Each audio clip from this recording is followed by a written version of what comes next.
marka koowaad wasiirka arrimaha gudaha iyo federaalka wasiirka arrimaha gudaha federaalka iyo heshiisiinta iyo wasaaradda arrimaha gudaha safiirada bahda saxaafadda haweenka Soomaaliyeed iyo gabdhaha Soomaaliyeed duubabka iyo dhammaan saaxiibada kala joogay culimada assalaamu calaykum waraxmatullaahi wabarakaatuh salaam kadib wax badan ma dhihi doono kaliya hadalka ugu horeeya alle waxay tahay muqdisho ku soo dhawaada gobolka banaadir ku soo dhawaada waa caasimadii dalka Soomaaliyeed waana hooyadii Soomaaliya oo dhan dhammaan anaga waxaan aaminsanahay aniga iyo saaxiibaday oo runtii gartay saaxiibaday la shaqeeyo kulliga ku jiraan dhammaantood wada gartay in dadka walaalaheena ah ee looga yimid Soomaaliya qaybaheeda kala duwan dowladda dhammaantood looga wada yimid haddii noqon lahayd Puntland haddii noqon lahayd Jubbaland haddii noqon lahayd galmudug haddii noqon lahayd Hirshabelle iyo South West ee dhammaan halkaas loo kala yimid ayaa saaxiibaday waxay la garteen oo ay si wanaagsan oo niyad sami leh ay yiraahdeen inaan dhammaan habeen la afurno way fiicnaan lahayd ayadoo Ramadaan ahayn inta marna qadayno ama wada cashayno waqti badan wada qaadano laakiin inta kuma dhaqmo maadaama aan hooyadii dalka ay tahay Muqdisho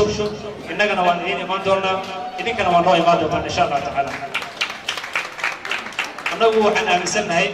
qofka Muqdisho jooga ama Muqdishaawiga waa safiir Soomaaliya inteeda kale oo dhan halkan u joogo oo Soomaaliya markuu meelaha kala tagana safiir waa dadka kale ee ku nool caasimadaha dowlad goboleedyada oo dhan waxaan aaminsanahay inay noo yihiin safiir noo jooga meelaha soo maadaama halkan ay tahay hooyadii dhammaan dalka Soomaaliyeed oo ay tahay muraayadii Soomaaliya oo dhan ay ka dhigtay inta kadib waxaan rabaa laba arrin ka dhaw arrinta dib u heshiisiinta ee la soo gabagabeeyay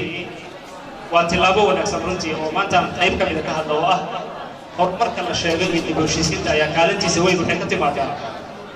waa isu socodka dadka oo sii yimaada waxaan qiyaasi karaa 10 sano ka hor markii Muqdisho lagu qabtay shirkii dib u heshiisiinta qaran ee xilligii madaxweyne Cabdullaahi sallallahu alayhi wasallam markii la qabtay shirka dib u heshiisiinta ergey gaaraysa 3,000 ayaa soo timid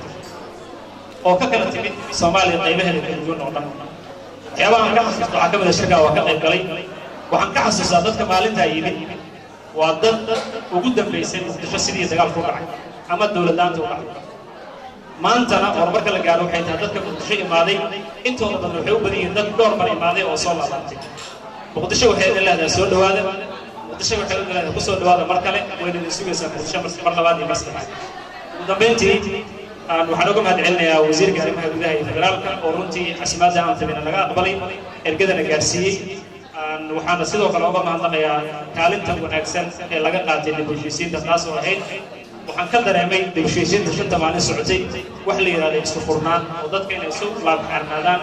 oo ay siraahdaan wixii ku soo dhaco oo dadku ay tuxan bixiyaan ama la tiiraan bixiyo wixii la kala tabanayo marka wasiirka uga mahadnaqayaa ugu dambeyntii waxaan leeyahay afur wanaagsan ku soo dhawaada Muqdisho ku soo dhawaada gurigiina ku soo dhawaada maraayadii dalka aad iyo aad u mahadsantahay ku soo dhawaada wasiirka arrimaha gudaha